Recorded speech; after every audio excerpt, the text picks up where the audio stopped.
Yep. Sorry, I'm a minute or two late. I was talking to Juice. He was telling me how these bright lights made him nervous up here just a minute ago, and I told him that I had to come in here and take these tough questions for 30 minutes, and he has a newfound level of respect for me, I think, from that one as well. But big challenge this week going up to Nashville. Team, you look at the schedule they've played. They've played Ole Miss, they've played Alabama, and they've played Georgia. So three of the, I don't even know where everybody's ranked right now, but I know three of the top nationally ranked teams in this conference they've already faced. They with a minute to go in the first half, Vanderbilt's beating Ole Miss 20-10.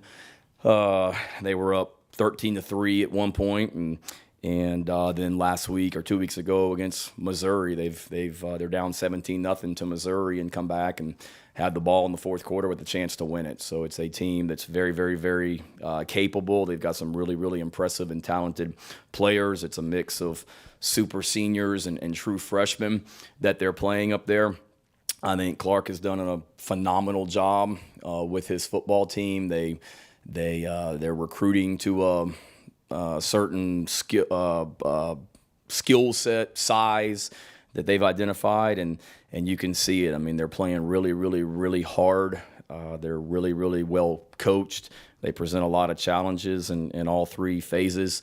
They've had a week off to get ready for this game as well, and certainly present problems, like I said, offensively, defensively, and on special teams. So it'll be a challenge for us going on the road again. And like I said, I got tons of respect for the job they're doing up there and how they continue to move that program forward and get better each and every week. Injury-wise with us, it's November 1st, and we play in the SEC, so there's going to be a lot of bumps and bruises this time of year after 8 games, and that's what we have. And no one that we'd sit here today and say is definitely out, but certainly got some guys that are questionable. Terrell Dawkins practiced today and gets closer and closer to being able to play, and hopefully we can stay healthy here as we go through the rest of the week into Saturday and what should be a fun environment up in Nashville on Saturday night. So, questions? Shane, a few of the players were in here and we're talking about how Missouri, especially as the game went on, seemed to know what you guys were going to run, like raising their hands and you guys were going to call a pass play. After watching the film, have you guys seen what they were seeing, what they were reading from the offense? No. After every game, we self-scout, David. When we play opponents that we don't play again, we usually try and connect with those coaches, see what you had on us, what we had on you, non-conference teams, things like that. So we've done that often. We dove into a self-scout during the off week and saw some tendencies that we had. Some of the communication that we had with some coaches from some other schools, alerted us to some tendencies also, which we are no different than any other team. I mean, we've got tendencies that we're going to attack with Vanderbilt this week. There were tendencies that we tried to attack with Missouri, run pass, and every team, has those tendencies. Certainly a couple of them were, a little concerning. I think there was a 3rd and 2 that we had, and we were in a bunch set, which they were signaling pass. There's some things that, like I said, we've tried to combat the last couple weeks. Nothing that really jumps out at us from that game. And I also think, you try and change communication up and things like that, but these players aren't dumb. If they're hearing certain things coming out of the, quarterback's mouth, they may anticipate it being a pass and stuff like that. But nothing that's glaring, but something that we're always looking at as a staff in all three phases, trying to break tendencies just like every other school is in the country. Hey, Shane, it seemed like Spencer was under pressure a lot on Saturday against Missouri. How do you guys schematically maybe go about changing some of that and getting the ball out of his hand quicker, maybe rolling him out some? We got to certainly look at moving him out of the pocket and changing his launch point, and I said it all week, and I don't think anybody believes me. Still, that's a really disruptive defense that we just played. They're a reason they're top 4 in the SEC in total defense. They're disruptive at all positions. So sometimes you're going to get beat, and we've got a really good offensive line, and sometimes you're out there one-on-one against a really talented defensive end or defensive tackle or linebacker or whoever it is, and the other team's gonna win. So we've got to win our share of battles, but certainly we've got to continue to help Spencer with protection and moving the pocket, and that's every week, Colin. That's not just last week. I mean, I knew going into the game Missouri was gonna be disruptive and was going to make some plays against our offense and get us, unfortunately, in some negative yardage situations. And it happened too much. But you give Missouri credit, but you also look at being able to do things, running the ball, moving the pocket. We got the ball out of his hands quick. I mean, all those perimeter things were either screens or RPOs the other night, and that's how you get the ball out of his hands quick as well. Shane, as far as what you said about you connect with other coaching staffs about what they had on you, what you had on them, what percentage of times or how often do other staffs not want to cooperate with you guys on that? Usually I'm not reaching out to them, Gene, unless I know they're probably going to want to cooperate with me, if that makes sense. I mean, to me, and this goes all the way back to when I was a graduate assistant at Tennessee back in 2001, working for John Chavis. I mean, on Mondays or Sundays after a game, me, the GA, or the defensive coaches would be on the phone with the coaches from other schools that we just played, or we're calling another SEC school to find out about an SEC school that they just played. I mean, I used to joke that there should have just been like a conference call with defensive coaches in the SEC back in the early 2000s every Monday morning, because we were all talking to each other anyway. So that's always been ongoing, but I'd say most of the time. I mean, it's typically a non-conference team that is not on your schedule anytime soon, i.e. Charlotte. I don't think we're playing Charlotte anytime soon, but after that game, being able to talk with some of their coaches or Georgia State, don't play them anytime soon, I don't think, talking to them at the beginning of the season. And then, you play teams in the SEC, but you have teams that, whether we talk to Arkansas or not, it's potential to talk to an Arkansas when you don't play them again for a while, down the road. So I think most coaches are open to it. And a lot of times that may be a conversation that I have with the head coach before the game on the field is, hey, we don't play each other again. We'd love to get our staffs together and talk tomorrow if that's something you're interested in doing. And they want the same information that we do. So you play Mizzou every year, and you did it. Did you exchange any information with the Clemson staff going into bowl season last year? No. I'm trying to think. Oh, because we played North Carolina, you mean? Or because no. Not that I would have, but I don't think Clemson even played North Carolina last year. I guess they played them. They played them in Chapel Hill a few years ago. I remember a really close game up in Chapel Hill a few years ago. But no, I probably should have reached out to them. I mean, I've known Brandon Streeter for a long time. I think Brandon's a good guy. Dabo's a good guy. I don't know if they would have wanted to help us or not, but we didn't. I would tell you if we did. We didn't, and I didn't even think about it, to be honest with you. So shame on me. I guess loosely on that topic, with the sideline stuff that y'all were doing on Saturday and have done in the past, obviously, do you feel like Missouri had a good kind of counter for when y'all would show a look or have something going, then look over and maybe adjust to what they were showing? Was there a chess match going on that way? Yeah. Yes and no. I think sometimes it's such a cat and mouse game. It really is. I mean, teams that look to the sideline, let's put our defense on the field, and an offense looks to the sideline.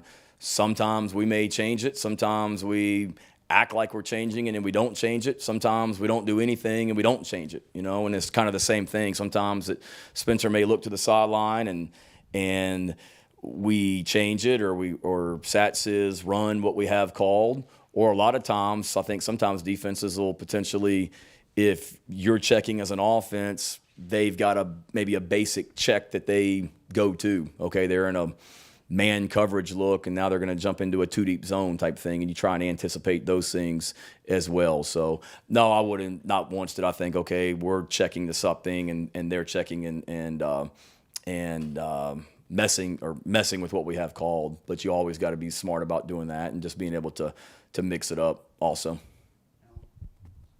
Hey, we heard from a few players today that there may be lower energy Saturday. Antoine Wells said that. Eric Douglas did. Devontae Reed talked about frustration setting in. How do you guard against that as a coach in the middle of a game like that and going into another tough road game here? Just go right back to work.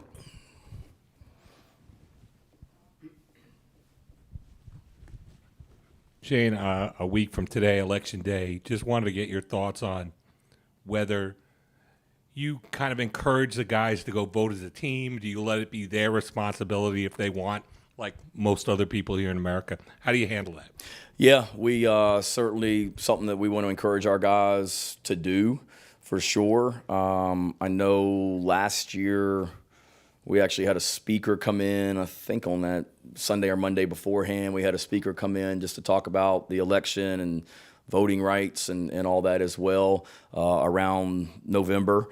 And then this year I know we have I know the football team does. I'm not sure if it's a athletic department-wide Zoom or meeting that they're going to be on Monday night about that as well. So certainly want them to communicate, or want to communicate with them and want them to be have the opportunity to go do that as well. It's certainly very important. Shane, you mentioned you haven't talked about changing play colors, but from an offensive standpoint outside of that, what can y'all do outside of that and maybe sustaining drives to really get this thing clicking the way you guys hope it would? Yep. Excuse me. Yeah, I know I got asked that the other night too. And let me say this too. If I felt like changing the role of a coach on our staff, offense, defense, or special teams was the right thing to do right now, I would. To me, those are things that you look at the end of the season every year, last year included. And right now, the best thing for us is to go win football games here down the stretch, starting trying to win one this week against a good Vanderbilt team. And the thing that gives us the best chance to be successful is to continue to try and get better at where we are, right now. And you look at the big picture and whatnot, and that's kind of how I see things. We've got to coach better. We got to play better. We got to. It's a combination. I mean, as bad as it looked the other night, and I get it. It was bad.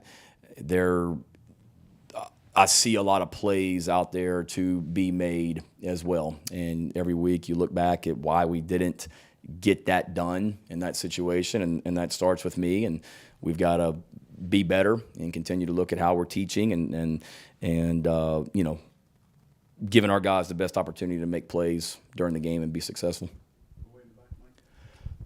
Yeah, Shane, kind of going off that, how do you evaluate the job that Marcus has done? I mean, obviously, you hear it. The fans aren't, super happy, but, how do you week in, week out sort of evaluate his role specifically? Yeah, when you're in this profession, to me, when things aren't going well, it's the head coach, the offensive coordinator, and the quarterback that get the blame, and that's just part of it and what you sign up for. Sad will tell you. I mean, he certainly. We all feel like we could be better. I could have been better, Clayton, Pete, and Sat would tell you the same as well. Each week is different. We haven't been good enough. I mean, I recognize that, but I understand what we're doing each week from a game plan standpoint. I understand what's being called during the games. I sit in on the meeting with the quarterbacks pretty much every day. During the week as well, understanding what they're being taught and coached and told as well. So there's no miscommunication from that standpoint. So he's, each week is a different week, and we've done some really good things, on offense this year, and we've got to, that's behind us, and now we're, moving into November now and got to continue to be even better. Yeah, Coach, just looking at, obviously, what's waiting in those last couple games on the schedule and talking to the players, they don't seem to put any extra influence on the fact that these games are the best opportunity statistically just to get that bowl-eligible mark that everyone wants. Is that the message from y'all, not to put any extra pressure on that? Yeah, I mean, to me, every game is going to be tough. I know it's easy for people to say, okay, well, you look at the next two opponents, and then you got these two after that. I mean, it's week to week. I know it's cliche, but it really is. And in our team meeting this morning, I didn't even bring up the bowl game or getting bowl eligible. Everything this week is just a total commitment to doing everything in our power to prepare this week to go play our very best in Nashville on Saturday night, and talking about how we do that in all three phases and what it's going to take, and not thinking so much about the results, but just the process of how we got to get to that. But I know we have a chance to continue to progress and be a really, really good football team. We've shown that in spurts this year, and we've just got to put all three phases together and do it more consistently than what we did the other night. Shane, would you like to see Spencer Rattler run a little more? And if not, would you like to see a few more occasional packages, including one of your quarterbacks that is more of a running threat?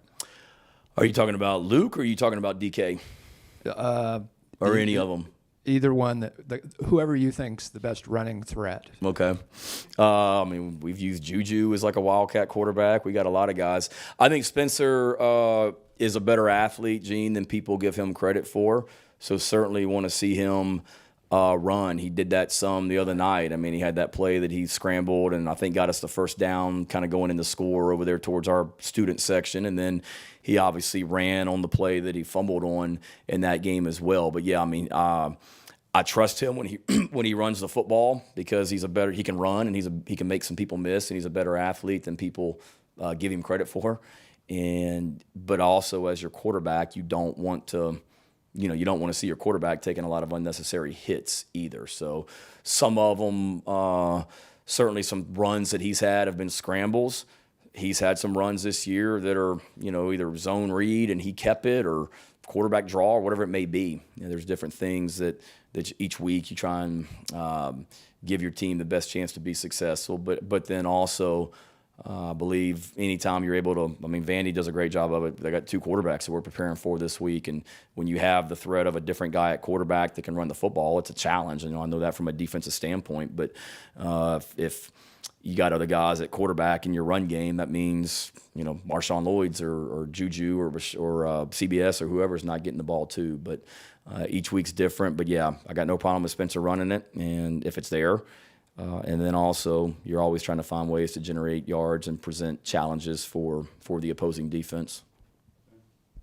Shane, Jaheim was saying that some of the reason he hasn't been on the field as much is what's been personnel and kind of what you guys are doing. I guess just to clarify, what does that kind of mean on your guys' end as far as quote unquote personnel thing? I guess what does that kind of mean in terms of why he maybe isn't getting as many on the field as much? To me, it's and I'll say this: Jaheim needs to be on the field more than what he was the other night. I met with Jaheim on Sunday. We had a great 30-minute conversation downstairs, and I told him that, and that's on me. I'm the head coach.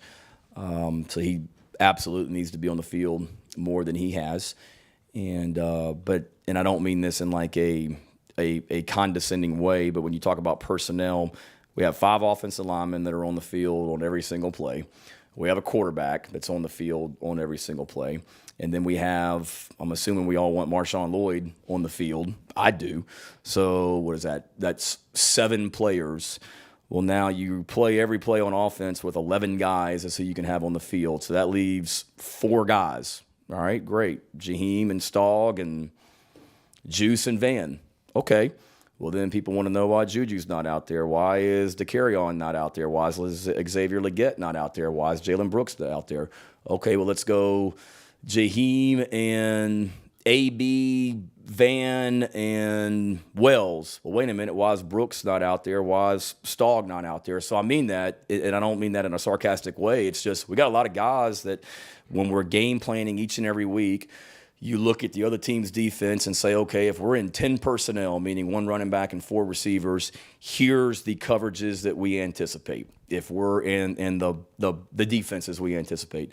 If we're in 12 personnel, 1 running back and 2 tight ends with 2 receivers, here's what we expect from the defense.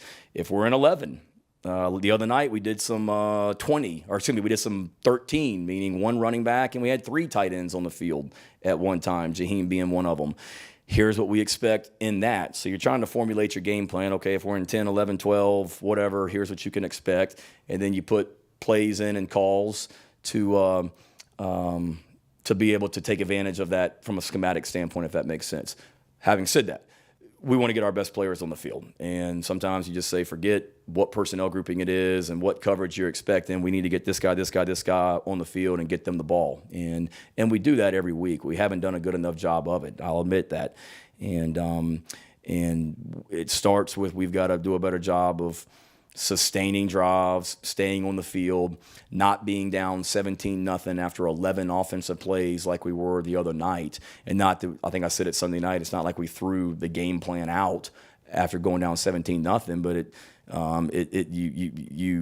you're not able to get back to everything that you maybe had planned to get to. So that's what it means. We got a lot of guys that we're trying to get the ball to. We have different things that we're calling personnel-wise to get the right people on the field to try and get the coverage or the defense that we want to try and be able to take advantage of it. And but then also it's the old saying, it's players, not plays. And regardless of what a defense is going to give you, let's get so-and-so on the field and get him his touches and get Marshawn his touches and Jaheim and Juice and on and on and on. Sorry for the 3-minute answer to a simple question.